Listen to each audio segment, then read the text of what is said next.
It is Passover in less than 2 weeks. Today is Thursday.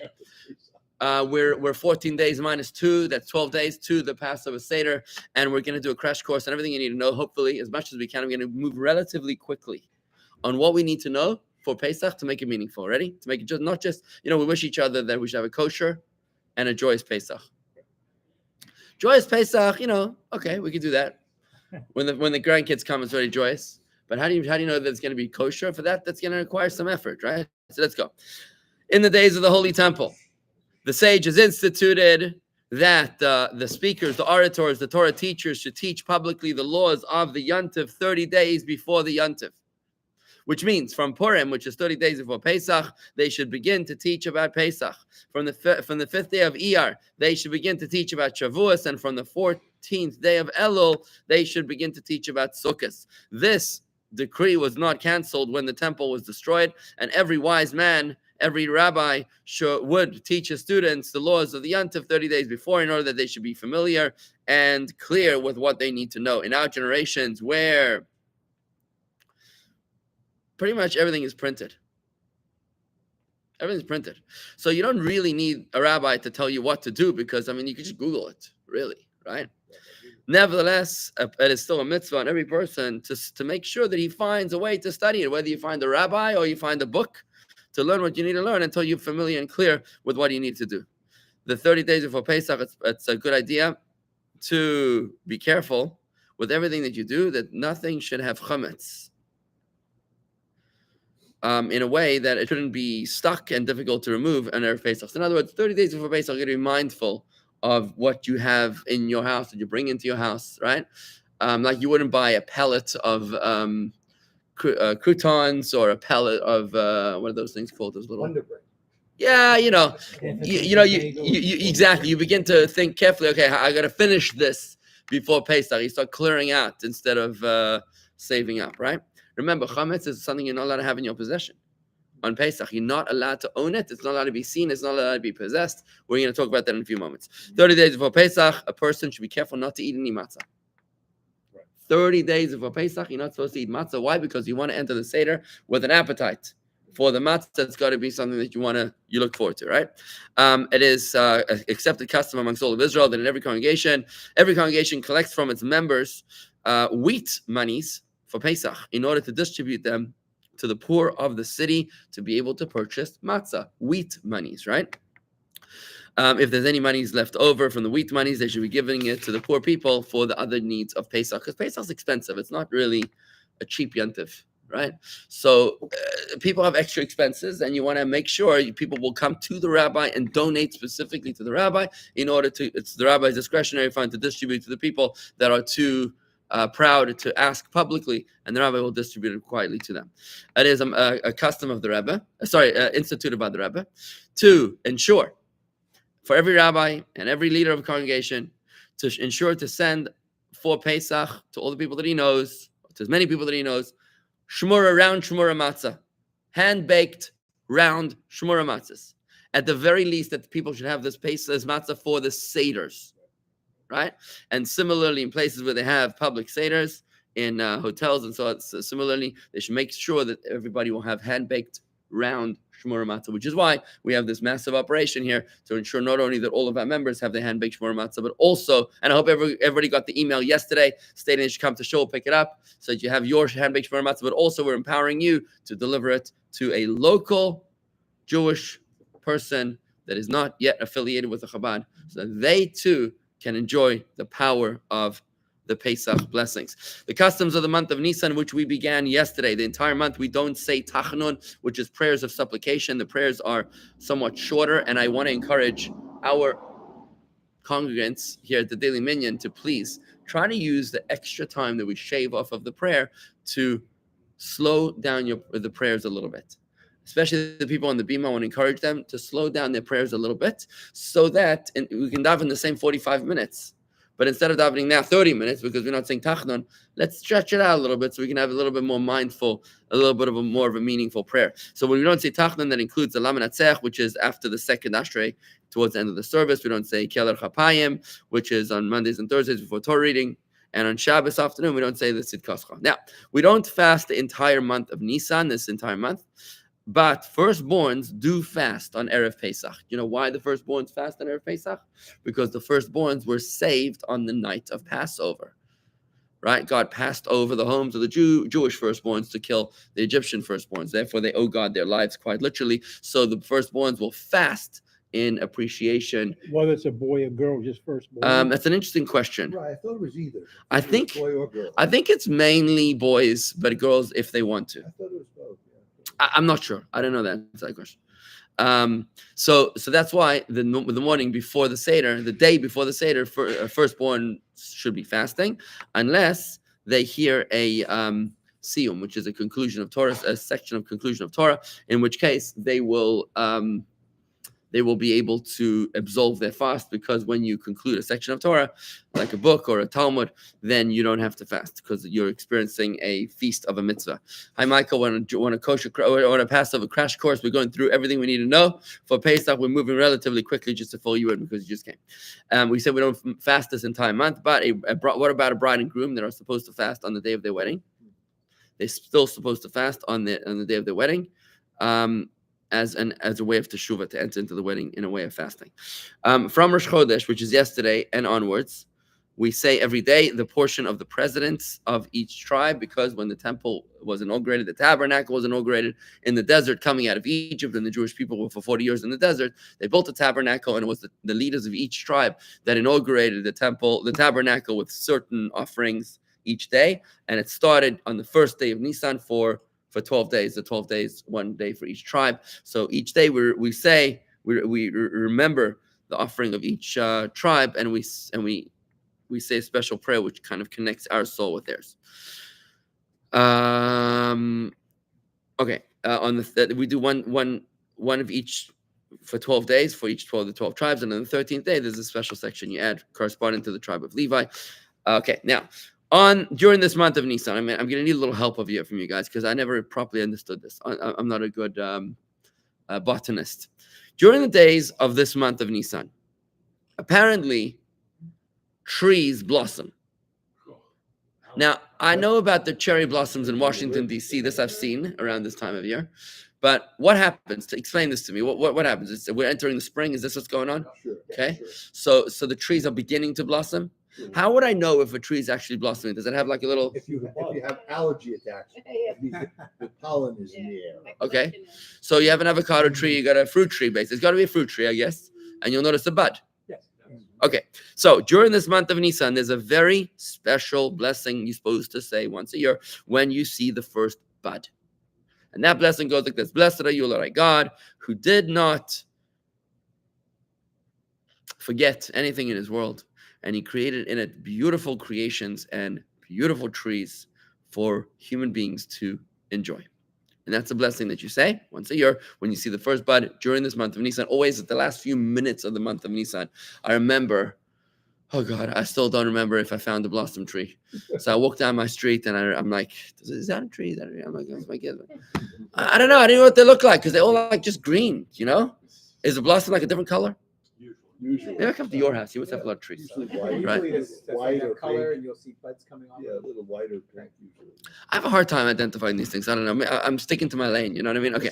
So, all right. So this blessing you only make on trees that are edible trees with edible fruits, not on trees that don't. Not decorative trees. What's called this word for this in English? It depends a lot on where you live. In Florida, the floral, whatever you want to call it, fruit trees have long blossomed already, whether they're mango trees or. Oh, they're very blossomed. Okay. Okay. The further north you go, the later it is. Oh, that's what. Okay? But Washington's It's all- April. It's all weather. Washington's April. Okay. Now, we have a celebration for trees. Tu B'Shvat, yeah. That was like the beginning of the season. But I guess now the trees maybe are late bloomers. I don't know what these guys. I didn't get it. Early bloomers here. All right. So those that are careful to there are some people that are careful to bless not one tree but two trees at the same time.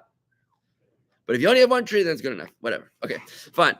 The Shabbos before Pesach, it's called the Great Shabbos. The Shabbos before Pesach. That's not the Shabbos, it's next Shabbos, right? It's called the Great Shabbos. Why is it called the Great Shabbos? Because on this Shabbos, the great miracle happened. What was the great miracle? You may remember that Moses tells the Jewish people in Egypt before their exodus, they're still slaves, and he tells them, you should take a lamb or a sheep and tie it to your bed for 3 days, so that we'll eventually offer it or slaughter it to our God, to God, as the Paschal lamb on the night of Pesach, right? Now, you can imagine the Egyptians didn't take this very well because this was their God. They would worship the lamb or the sheep.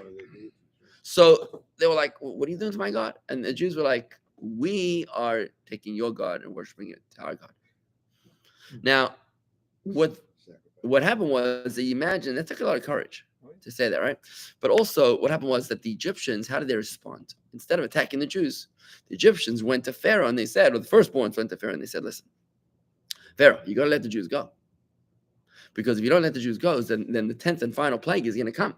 What's the 10th and final plague? That plague is the death of the firstborns. And we've seen every other plague happen. So these guys have a track record. So when they tell us that there's going to be the death of the firstborn, we believe it, and we don't want that to happen. So they went to Pharaoh. Pharaoh refused, even though Pharaoh was the firstborn. So what happened was there was a civil war that broke out between the Egyptian firstborns and the Egyptian army, I guess.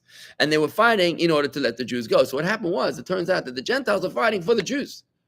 That was the great miracle of the Shabbos. Now, there's different ways to explain this. The way I like to teach it is that everything else that happened in the Exodus was passive to the Jews. God brought the 10 plagues. God split open the Red Sea. God rained the manna upon us. The one thing that the Jews did, in my understanding, when they came out of Egypt, the one time that they had the courage to do anything was when they stood up to their Egyptian masters and they said, we're not afraid of you. We're not afraid of you. We're worshiping our God. We're not your slaves anymore. It was at this moment that they didn't take the Jews out of Egypt. At this moment, they were taking Egypt out of the Jews. This was the beginning, the turning point of the healing. And that's what's called the Great Shabbos. So that tying the lamb to the bed. Yeah, that was the reason why they did 3 days is that it shouldn't be quickly. It should be like, oops, like nobody knows. It should be like a whole operation. You know, tying a lamb to your bed. I mean, that's going to take up a lot of space. You know, It's okay. you know. What do you think? What do you think the bedroom was like beforehand? You heard this flight yesterday that was rerouted because a dog A dog pooped in first class in the aisle. Right. Yeah. Dog and then, Okay, so this is the story, and that's why we call it the Great Shabbos, and that's what we say in our prayer. Actually, we say to God, we thank God for attacking the Egyptians through their own firstborns. So in other words, not just that God attacked the Egyptians by hitting their firstborns, but that he fought for us against the Egyptians through the firstborns. The firstborns were fighting for us, and that's the great miracle here. Right? And it was established as a miracle on the Shabbos before Pesach as a remembrance for all generations. That's what's called the Great Shabbos. Why this miracle is different to all the miracles? I know you have to meditate on this. There's a lot to talk about. Maybe a sermon one day. Okay, so Great Shabbos that comes on Erev Pesach as a special haftarah. I'm not getting into it. Whatever. On the Shabbos before Pesach, the rabbi is supposed to give a speech, a long speech, about the laws of Pesach. That's why I'm breaking it up over here, so we can do it over the next few weeks. And he tells them what they're supposed to do with regards to getting ready for Pesach on the Shabbos before Pesach, after Mincha. Shabbos afternoon after Mincha before Pesach, he's supposed to read parts of the Haggadah from we were slaves until to atone for all of our sins, because on this Shabbos began the beginning of the redemption. When are you supposed to do that? On the Shabbos afternoon, after the Kiddush, Right. after Mincha, on the Shabbos before Pesach. We'll do it over here. We do a little Mincha here, Okay. and then afterwards we sit down and we read the parts of the Haggadah. That's printed in the Siddur, actually. At the end of Shabbos, you don't say the traditional Vihinoam because you don't say that prayer on any time when there's a Yontiv in the week. Let's get now down into the details, because the difficult part of Pesach is getting ready for Pesach, checking for chametz and removing the chametz. The night before Pesach, which means this year I think Pesach is a Monday night, right? The Seder is Monday night. So on Sunday night, you're checking for chametz, and you have to check from the beginning of the night, which means as soon as nightfall happens. Now, this is our process. You're not allowed to eat anything. You're not allowed to do any labor. You're not allowed to even learn Torah from half an hour before nightfall in order that you shouldn't get engrossed or distracted and forget to check for chametz, right? Not allowed to delay this checking of the chametz. And even if you did start one of these tasks like eating, learning, or some sort of a job that you were doing, you got to stop immediately and make sure that you check the chametz as soon as nightfall happens. If you ask your friend to remind you, stop you the minute the nightfall begins, then you are allowed to learn Torah until nightfall. Okay. The congregation which prays the evening service on that night, the night before Pesach, They should daven right away at nightfall, the evening service, so that they can go straight home and check for chametz. People that daven all year long with the congregation, and on this night they don't want to daven with the congregation, they should pray at home right away at nightfall, and then they should check. But somebody who prays always at home should daven a little earlier at home before nightfall, and he'll be ready for checking for the chametz. Now, what is chametz? What are we looking for? Anybody know what chametz is? Chametz is the 5 grains, exactly. Chametz is the 5 grains, which are those that can leaven, right? 5 grains. Chametz is the 5 grains: wheat, barley, spelt, oats, and rye. Wheat, barley, spelt, oats, and rye. Those are the 5 grains. Here, those are the 5 grains. They, when mixed with water, ferment and become chametz. Chametz means fermented. That's the meaning of the word chametz, fermented. Fermented grain. Now, what's matzah? What's matzah made out of? Wheat, barley, spelt, oats, or rye. You know, you get oat matzah, spelt matzah, gluten-free matzah. Right. What's gluten-free? Is it means not wheat or not barley? No wheat. So it could be barley. Yeah, but if it's potatoes, it's not a grain. To be kosher matzah, it's got to be made out of grain: wheat, barley, spelt, oats, or rye. But gluten means free of wheat, right? So barley matzah is gluten-free. Oats, spelt, or what's the other one? Whatever. Right. So rye matzah, get rye matzah. So now let's understand this. Oh, so if matzah is made is the 5 grains mixed with water, then why is matzah not chametz? Why is matzah not chametz? The answer is time. 18 minutes. It takes 18 minutes of contact with water for the grain to ferment. But if you take it out of the oven before the end of 18 minutes, it will not ferment. Which means that the closest thing to chametz is matzah. The closest thing to chametz is matzah.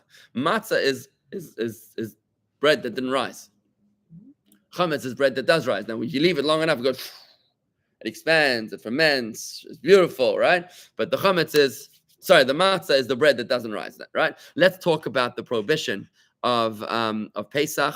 There are 3 active mitzvahs out of the 613 and 5 passive mitzvahs on Passover. Okay, here they are. 8 special mitzvahs that relate to Pesach. Okay, here they are. Number 1, you're not allowed to eat chametz from the 14th of Nissan, which is this year. It's a day before Pesach, so it's Monday. Monday night is a Seder, right? So Monday from midday. This is the first biblical prohibition out of 8 biblical prohibitions: 3 positive, 5 negative, right? So you're not allowed to eat any chametz from midday on Monday this year, which is before the Seder, from noon before the Seder, until when? You're not allowed to eat chametz until the end of the 8th day of Pesach, till nightfall on the 8th day of Pesach, which I think this year is at the end of the month of April. Number 2, the second of the 8 mitzvahs is to remove the chametz from your possession, not to have any chametz in your possession from midday of Erev Pesach. Number 3, the chametz should not be seen in your possession for the entire duration of Pesach. Number 4, the chametz should not be found in your possession for the duration of Pesach. Number 5, there's a separate mitzvah, is not to eat chametz the entire duration. So the first mitzvah is that you shouldn't eat from noon chametz. The second mitzvah, a separate mitzvah, is not to eat for chametz the duration of Pesach. Now, mitzvah number 6 is not to eat the entire duration of Pesach any mixture of fermentation products. So you're not allowed to eat, not only you're not allowed to eat bread, but you're not allowed to eat anything which has fermented products inside of it. For example, pasta. What's pasta? Pasta is not bread, but it's grain that is mixed, fermented with stuff, and that's how they make pasta, right? So pasta is actual chametz, or They have matzah. They have pasta. No, they have pasta that is not Gluten-free. fermented. really? Is that such a thing? They have a KC. You mean a kosher for Passover pasta? Yeah. Really? That's amazing. Yeah. There's a kosher for Passover pasta. I never heard of that. Sounds good. Sell it at KC. It's like fake. Okay, so Good question, Michael. It's stressful. There's a market. What are we gonna eat? Potatoes. Especially A lot of kids. potatoes, a lot of vegetables. Now, Wow, rice is an interesting question. Rice is a very interesting question. So remember we said that chametz is only the five grains.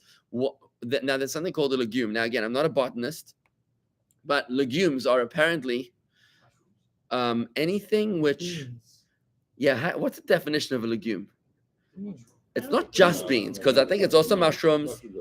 Yeah, I thought it was a bee. I think you're right. I think it is a bean, but it includes like mustard seeds. Right. It includes rice. It includes millet. I don't even know what millet is, but it's millet included, right? It includes all sorts of other stuff, right? There's even a question if a potato is part of this family of legumes. Legumes include beans, soybeans, chickpeas, peanuts, lentils, lupins, grass peas, mesquite, Lupins? carob, tarramin, alfalfa, and clover. Exactly what I was thinking. Good. Fantastic. So, Sephardic rice. so I'm gonna get there right now. So the thing with legumes is like this. The peanuts and the beans. Sephardic. So the thing with the legumes is like this: is that the Sephardic rabbis? Legumes is not chametz. It's not chametz. Right. To get chametz, you need 5 grains, mix with water, 18 minutes. Simple. Right. Now, the Ashkenazi rabbis, who's Ashkenazi rabbis? German rabbis, French rabbis. This is like basically it's the rabbis of Christian countries. European Jews. Yeah, well, Spain, Portugal, Yeah. Sephardic. Those They are move. Sephardic. Those are Sephardic. Those are Sephardic. I wouldn't call them European necessarily. Those are Christian. I would say North Africa and Southern Europe maybe would be more Sephardic. Listen, let me put it this way. Jews of Christian lands are Ashkenazi. Jews of Sephardic lands, of Arab lands, are Sephardic. Now, the Jews of the Ashkenazi lands, the rabbis, they said, listen, if you take a legume and you ground it into a flour and then you mix it with water, it looks like chametz. It looks like chametz. You can actually make them into a flour and they can become, you can make lots of stuff that looks like chametz. So the rabbis of Christian countries, the Ashkenazi rabbis, they made a decree. They said, listen, we're banning by rabbinical decree, not by Torah decree, because they don't have the power to do that. But they say as an extra guard to the Torah, we're prohibiting also legumes on Pesach, which is why in Ashkenazi homes, like my house, we don't have any rice on Pesach, for example, or peanuts, or mustard, or tahina, right, which is made out of chickpeas, right? But in Sephardic homes, right, Sephardic, like Italians also, by the way, Italians are typically Sephardic Jews. The Sephardic Jews, which are Jews of, I know, but that's hard to identify. But you know your tradition. So the Sephardic Jews, they did not accept upon themselves this decree. The Sephardic rabbis did not decree legumes as an additional rabbinical prohibition kicking in on Passover. And therefore, in Sephardic homes, they will eat rice on Pesach. They will eat the chickpeas and the legumes and the alfalfa and everything else that you mentioned over there, which actually makes life a lot more interesting. You never notice how much you eat legumes until you spend Pesach in an Ashkenazi home. So what happens very interesting is when you have a wedding between a Sephardic and Ashkenazi family. Now it's like a big question. The big question becomes tofu. By the way, is I believe, legumes. So what happens now is it becomes a big question on whether we go with his custom or her custom, right? And you find out who's who in the family. When they kind of make that decision, right? Where they have to make a decision. Which tradition are we going to follow? Now, is one right and one wrong? No, they're both right. But You have to follow. It's a very important point. I want to finish this, Rob. Very important. You have to follow your rabbinical tradition. That's what's critical over here, right? So in other words, you pick Apple or Android. Is one right, one wrong? No. But if you use both operating systems, something's going to break, right? You drive a Mercedes or a Tesla, but you can't do both systems. Like putting gas into your Tesla, you're going to mess it up, right? You got to figure, you got to go stick in your lane. So you Ashkenazi, go the Ashkenazi lane, that's Sephardic, go in the Sephardic lane. Both are good. Both are kosher. But if you start mixing and matching, now you're making problems, right? Go ahead. so you cannot be Ashkenazi all year round, except on Passover when you decide this week. You can't renounce your Ashkenazi citizenship for 8 days. Exactly. So What about Poland? Poland is more. Poland. I think Poland is very Ashkenazi. Very Ashkenazi. Yeah. Now I want to say something else. You know the soda, Coca-Cola. Coca-Cola has a special Passover version of Coca-Cola. It's got the yellow caps, the yellow bottle caps. All year round they have red bottle caps, but on Passover, Coca-Cola has the yellow caps. Look around. I'm not a big Publix guy, and I don't drink soda, but apparently they have the yellow caps for Passover. What's the reason for that? The reason is because they produce Coca-Cola with high fructose corn syrup. What's corn? A legume. Corn is a legume. So Coca-Cola is made out of kitniyot, out of legumes. Kitniyos, Kitniyos. Kitniyos is the name, Hebrew name for legumes. So they're making it out of kitniyos, which is not chametz, but for Ashkenazi Jews, they can't drink Coca-Cola on Pesach. So what they do is What about zero? they replace it. I don't know the recipes, but they replace the high fructose corn syrup with sucrose on Passover in the yellow caps. So that's why the yellow cap tells you there's no corn in here, there's only sugar. Now, sugar is not kitniyos, it's not legumes. So that's why Ashkenazi Jews are allowed to drink Coca-Cola on Pesach. Many people, many non-Jewish Americans, happen to prefer sucrose over corn syrup in Coca-Cola. So many Gentiles will actually stock up on the yellow cap Coca-Cola so that they can enjoy it for longer periods of time because they actually prefer the taste, right? So it's just kind of interesting to see how that works. It's all because of an Ashkenazi rabbi decree that was to extend the biblical prohibition of Pesach from the 5 grains into legumes. Now, there was a huge debate about 200 years ago between the Alter Rebbe and the Nefesh HaChaim about potatoes. Are potatoes considered legumes or not? Thank God the Alter Rebbe voted that potatoes are not legumes, because otherwise we'd have absolutely nothing to eat on Pesach. You'd have matzah. There you go. A lot of matzah. You know, by the way, there's a reason why you eat borscht. Borscht? You know what borscht is? Yeah, beets. Borscht? Beets. It's like a beet juice. No. You don't understand. You don't understand the wisdom here. Sugar. There's a wisdom here. You see, when you eat matzah on Pesach, it's like concrete. Of course. What do you think that does to your digestive system? Like cactus. That's why you need to drink borscht. Enough said. Doesn't matter what it tastes like. Trust me, you need this. Okay. So so there are certain drinks that are made with cane sugar, not high fructose corn syrup. But if it doesn't say kosher for Passover, but it doesn't contain the high fructose syrup, can you still have it? Maybe it wasn't produced. I'm sorry, if it says what? If it says sucrose? No. Let me ask you a question. Okay. Now, life gets very, very complicated on Pesach because we don't ingest anything. There's so many biblical prohibitions. We're not even done yet, but these are serious biblical prohibitions. Not allowed to be in your possession, chametz. It's not allowed to be seen, right? It's not allowed to be seen. It has to be destroyed. Those are 3 already. You have to physically burn it. You have to not see it, and you have to not own it in your possession, right? That's besides for a 4th prohibition, which is not to eat it. These are biblical prohibitions. And by the way, the punishment for this sin, just want you to know, I don't normally talk about punishments, but just to understand the severity of it, is kares. Kares means like having your soul gets cut off. It's not a good thing. Like it's kind of like you don't go there. Like, listen, for 8 days, try to control yourself. You know what I mean? So what we do is, the way we do it is that we watch anything that comes into our mouths on Pesach, which includes medicine. Because if you're on some sort of a daily medicine, it's a problem. It's a real problem because you know what they put into medicine? There's all sorts of stuff. Forget the fish gelatin and the lard or whatever other non-kosher products. There's also like starch or whatever kind of, wheat or fermented product that go into, and that becomes a huge problem, which you really need to check with, like myself, or we need to look into. The first person you need to check with is your doctor. It's not an exclusion that you need to live. No, you need to check first of all with your doctor. First, you need to check with your doctor. You have to ask your doctor, listen, doc, what's going to happen if I don't take this for 8 days? Okay. And then he might tell you, well, nothing's going to happen. So you're like, okay, so I'm going to take a break for 8 days, right? That's one way so that's where you start. But if your doctor says, you don't take this, you're going to die, right? Then the next question you have to ask is, okay, so is there an alternative which is kosher for Pesach? There are whole websites devoted to listing kosher vitamins, kosher medicines. Look it up. And you'll see, because you're not the first person to come up with this problem that has to take a particular medication. What? What if your doctor is Asian?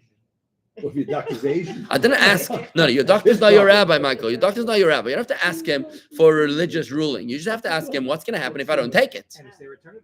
Exactly. And then you ask him, well, he can tell you there's actually an alternative. Yeah, whatever. He might tell you something. And then what you do is you write down the alternative and you look it up, and then you Google. You say, okay, I don't know, heart medicine, kosher Pesach, and see what happens. Right? There's a list. They'll say, well, you'll see a whole discussion for him. I'm on this medication, but my doctor told me that if I take this one, it's the same thing. Then you go back to your doctor. You say, can I take this one? He'll say, for sure, you can take that one. And then you're good. This is where the financial comes in. It's going to be very expensive. Yeah, I'm not sure how that would work exactly, but it's going to be interesting. Right? Oh, then you got to figure it's covered insurance. Yeah, it's a whole story. Right? Right. But I want you to realize this is how we're rolling on Pesach, where you're thinking about, and by the way, what about toothpaste? What about toothpaste? You know, there's chametz in everything we own. So there's kosher for Pesach toothpaste. I'm serious. There's websites. You look at the website and you can see it all there. You can Google it and you say, like, okay, kosher for Pesach toothpaste. And they'll tell you the Colgate, this version is fine. Okay, good. So the wrong toothpaste, I lose my soul potentially? Now, look, I want to just want to explain this way also. I don't believe that God is, looking to zap anybody out of whatever, but knowledge is responsibility. And today so much more than you knew last year. You are a new person compared to last year. So I want to challenge you to raise the bar. Now, don't shoot for perfection, because perfection is, the enemy of the good. Yeah, it's the enemy of the good. It's a pot of gold at the bottom of the rainbow. Nobody's going to reach perfection. But try your best. Try to raise the bar and see what you can do. Right? So if you can be conscious, look through the website. Maybe I'll try to find one and post it. But look through the items. Do you have to use like, by the way, dog food gets very interesting. Dog food. You're not allowed to have in your possession chametz. You're not allowed to benefit from it. My dog's very large. If you don't feed him, You might need to give him matzah. I never realized it was this extensive. That's what we're talking about. Right. Expensive or extensive? Both. Because like I said, when you're changing all this out, I was saying. There's websites, kosher for Pesach dog food. Let me just finish the last three mitzvahs. Let me finish the last three mitzvahs. Okay, so I'm just gonna quick summary, right?